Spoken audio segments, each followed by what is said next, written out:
bertumpu pada UUD 45 Bab 10A Pasal 28I. 2.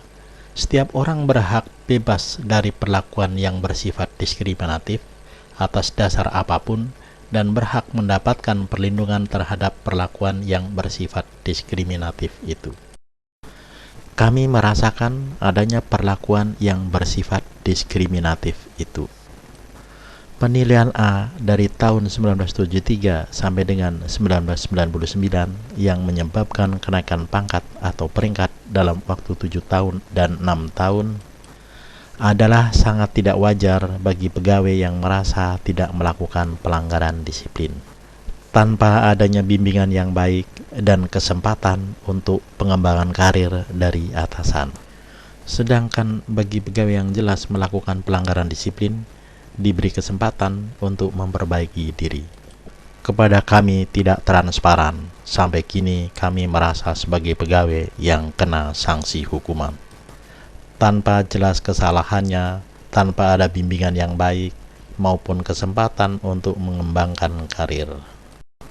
Padahal pada bab 4.2 prinsip-prinsip etika kerja, perusahaan mengedepankan transparansi dan prinsip keadilan. Sebagai pegawai angkatan tahun 1973, sudah mengalami beberapa kali mutasi di beberapa bidang pekerjaan. Sebagai pegawai angkatan tahun 1973, sudah mengalami beberapa kali mutasi di beberapa bidang pekerjaan. Sebagai operator dan pemeliharaan mesin diesel di PLTD,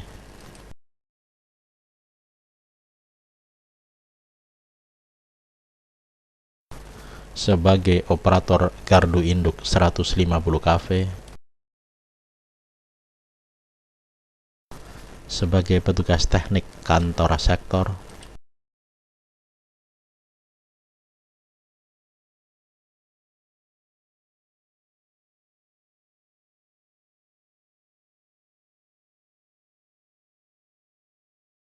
sebagai petugas pemeliharaan gardu induk 150 kafe, dimutasi kembali sebagai operator gardu induk 150 kafe, sebagai petugas tata usaha unit, sebagai petugas seksi sekretariat kantor sektor, sebagai petugas seksi pembinaan operasi kantor sektor, dan kini di jasa pemeliharaan dan penyaluran UJT. Beberapa kali mutasi, tetapi peningkatan karir lambat. Kalah jauh peringkatnya dengan pegawai angkatan tahun 1992. Bahkan sama selevel dengan pegawai angkatan tahun 1995 yang masa kerjanya baru 10 tahun. Padahal sesuai budaya perusahaan bab 4.1 C, prinsip pengelolaan potensi insani. 2. Memberikan peluang yang sama kepada setiap anggota perusahaan untuk meningkatkan kompetensi. 6. Mengakui hak-hak anggota perusahaan, memberikan perlindungan kerja sesuai dengan peraturan ketenagakerjaan, serta membangun komunikasi dua arah yang akrab antara unsur pimpinan dan anggota perusahaan. 4.2 Prinsip-prinsip etika kerja.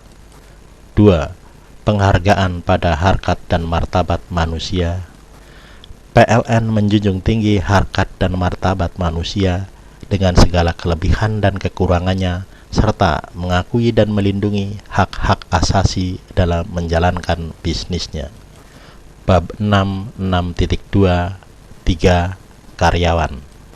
A. Memberikan kesempatan yang sama bagi pegawai untuk mengembangkan diri. L. Perusahaan memperlakukan karyawan sebagai manusia yang bersumber daya dan dihormati, serta dikembangkan sesuai dengan kompetensi dan potensinya. Pasal 28D. 1. Setiap orang berhak atas pengakuan, jaminan, perlindungan, dan kepastian hukum yang adil, serta perlakuan yang sama di hadapan hukum. 2. Setiap orang berhak untuk bekerja serta mendapat imbalan dan perlakuan yang adil dan layak dalam hubungan kerja. 3. Setiap warga negara berhak memperoleh kesempatan yang sama dalam pemerintahan. Pasal 28H. 2. Setiap orang berhak mendapat kemudahan dan perlakuan khusus untuk memperoleh kesempatan dan manfaat yang sama guna mencapai persamaan dan keadilan. Kami kecewa melakukan upaya-upaya penyampaian masalah ke atasan sejak tahun 1992 hingga kini, namun tidak pernah dituntaskan. Padahal, jika peraturan diterapkan sesuai bunyi SK Direksi PT PLN Persero tentang peraturan disiplin pegawai, menimbang A. Bahwa peraturan disiplin pegawai pada dasarnya merupakan tata tertib yang berisi nilai-nilai dan norma-norma yang diperlukan sebagai salah satu sarana untuk melakukan proses pembinaan pegawai dan sekaligus memberikan sanksi punishment kepada pegawai yang melakukan pelanggaran disiplin sehingga tercipta suasana kerja yang tenang dan kondusif untuk dapat meningkatkan produktivitas kerja yang optimal.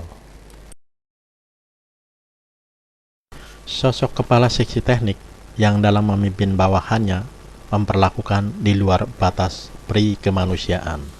Ini adalah kisah nyata. Bapak-bapak bisa saja tidak percaya, namun bisa cross-check kepada semua mantan anak buahnya, baik yang masih dinas maupun yang sudah purna tugas. Dan kini mantan kepala seksi yang dimaksud sudah pensiun, dalam kondisi sehat, masih bisa dikonfirmasi. Sangat terpaksa kami ungkap di sini, karena untuk mencari keadilan dan kebenaran, walaupun dirasakan pahit. Dalam kehidupan bersosialisasi, untuk mencapai kemajuan, manusia acap kali bergulat dengan manusia lainnya dalam persaingan bebas yang kadang kejam, yang tidak jarang mengakibatkan penindasan oleh yang kuat terhadap yang lemah. Ini membawa kecenderungan bahwa hanya yang kuat sajalah yang dapat hidup berkembang. Kehidupan yang demikian menimbulkan kepincangan dan mendatangkan kegelisahan yang tidak hanya harus kita jauhi, melainkan tidak dapat kita setujui secara fundamental oleh karena bertentangan dengan nilai-nilai kemanusiaan yang adil dan beradab. Sebelum ada unit transmisi yang mengelola GI dan transmisi di lingkup PLN sektor Ketenger adalah seksi teknik. Tidak terciptanya suasana kerja yang baik membuat ketidaktenangan bekerja bagi petugas seksi teknik pada saat itu. Antara lain, setiap hari petugas selalu kena marah oleh atasan langsung tanpa sebab yang jelas, sehingga dalam bekerja ada perasaan tertekan. Atasan marah apabila penyebab kemarahannya karena kesalahan petugas. Hal demikian merupakan kontrol yang baik, sehingga petugas yang kena marah akan berusaha memperbaiki kesalahannya. Bagi bawahan yang tahu akan posisi dirinya, kemarahan yang disebabkan karena kesalahan petugas adalah hal yang wajar. Namun tidak demikian halnya, kepala seksi teknik selalu marah tanpa sebab yang jelas, sehingga membuat dongkol petugas dan merupakan beban tersendiri di samping pekerjaan yang dihadapi sehari-hari. Dalam pekerjaan sehari-hari pun ada unsur penekanan. Petugas seksi teknik di dalam melaksanakan pekerjaan diperlakukan sebagai alat ketimbang sebagai manusia. Alat yang merupakan benda mati tidak akan merasakan kesakitan atau kelelahan. Semua pegawai PLN tentu mengetahui bahwa jalur transmisi itu melalui sawah, bukit, kadang melintasi sungai, dan di bawahnya ada jalan setapak. Pernah terjadi kecelakaan setelah pelaksanaan pekerjaan penggantian konduktor 30 kV penghantar arah Ketenger Pemalang. Seorang petugas meninggal karena terbawa banjir di Sungai Beji, yang seorang dapat tertolong, namun selama 2 minggu tidak bisa tidur konon stres. Dan setelah sembuh tidak mau lagi bergabung dengan seksi teknik. Kecelakaan tersebut disimpulkan karena situasi dan kondisi yang tidak menunjang bahwa 1. Atasan yang selalu marah-marah sehingga dapat membangkitkan perasaan dongkol dan rasa tertekan bagi petugas. 2.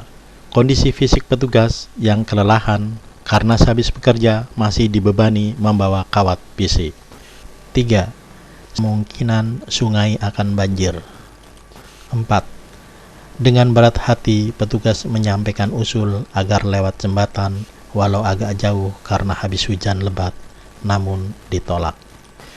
Dari sikap atasan yang selalu marah-marah, dirasakan akan semakin tertekan dan pekerjaan menjadi tambah berat.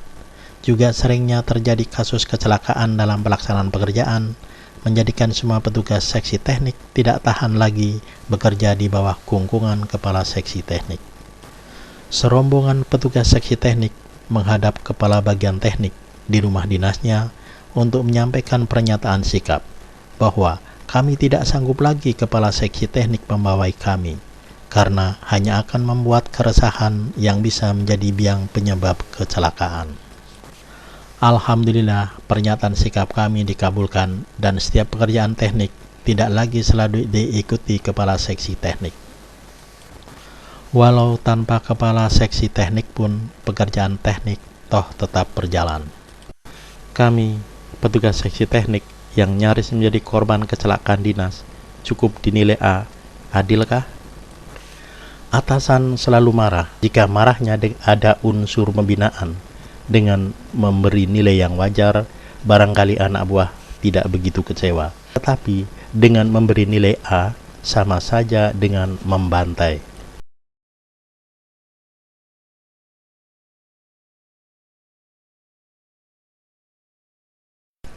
Rupanya atasan telah melupakan petugas yang meninggal karena hanyut, yang tertolong kemudian stres. Lupa bahwa tower darurat dari sebelum berdiri hingga pelaksanaan pembinaan penghantar melibatkan jerih payahnya petugas teknik, yang pada saat akan dikerjakan penghantar arah Sunyaragi Tegal yang menjadi tanggung jawabnya masih bertegangan, dan kepala seksi bersikeras bahwa sudah bebas dari tegangan. Namun petugas tetap menolak, tidak mau langsung mengerjakan tanpa di-ground lebih dulu. Yang pada akhirnya, lalu di-ground, timbullah ledakan yang sempat membuat panik petugas. Namun, karir kepala seksi teknik senantiasa berkembang mulus. Dengan demikian, jerih payah kami, cucuran keringat kami, hanya kepala seksi teknik yang menikmatinya. Kami, petugas seksi teknik, sebagai manusia, berkeinginan pula berprestasi, berkompetisi secara sehat, ingin diakui jerih payahnya. Dalam imajinasi kami, kepala seksi teknik beranggapan bahwa PLN itu milik pribadinya, maka petugas di bawahnya tidak berhak untuk berkembang karirnya, tidak boleh ada yang menyainginya. Kepala seksi teknik merasa dirinya sebagai Superman yang mampu mendirikan tower darurat sendirian tanpa bantuan anak buah. Segala pekerjaan teknik mampu dikerjakan sendiri, sehingga sangat menyepelekan terhadap anak buahnya. Mampukah mendirikan tower setinggi kurang lebih 25 meter seorang diri? Hanya Superman lah yang ada di dunia hayal. Kepala seksi teknik lupa mengemban amanat yang telah diberikan oleh perusahaan bahwa wajib membimbing bawahannya, meningkatkan karir bawahannya, memberikan teladan yang baik, menegakkan peraturan disiplin. Wajib setia dan taat sepenuhnya kepada Pancasila, UUD 45, negara, pemerintah, dan perseroan sesuai bab 2 pasal 2 huruf A1.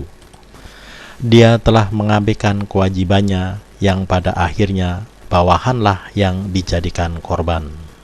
Demi kesejahteraan dirinya, atasan akan mempunyai arti apabila mempunyai bawahan, berperan bersama bawahan, mengatur bawahan baik secara langsung maupun tidak langsung. Atasan akan memperoleh nama baik apabila dalam pelaksanaan pekerjaan berhasil baik. Dengan demikian, sudah sewajarnya membimbing bawahan, memikir karir bawahan, dan bukannya ditekan karirnya dengan nilai A.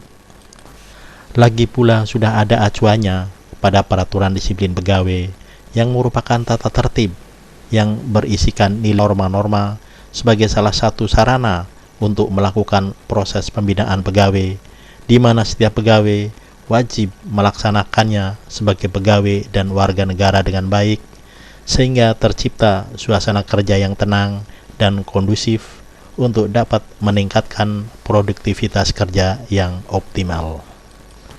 Dan bukannya dengan cara-cara semau gue, bangga selagi menjabat sebagai kepala seksi teknik, namun lupa bahwa jabatan itu nantinya akan lepas. Semua predikat yang disandangnya akan berakhir. Memang kenyataan sekarang, keadaan menjadi berbalik.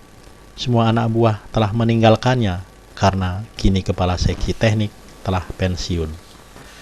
Tidak punya kekuasaan lagi, penanya sudah tidak bisa untuk menggores anak buahnya.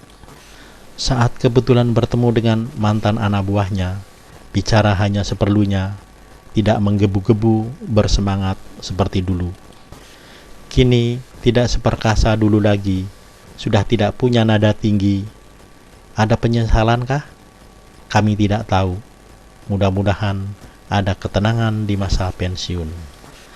Tinggallah saya dan rekan sekerja yang lain masih merana terkena goresan pena sang penguasa yang dengan seenaknya menulis nilai A masih membekas di dalam dada.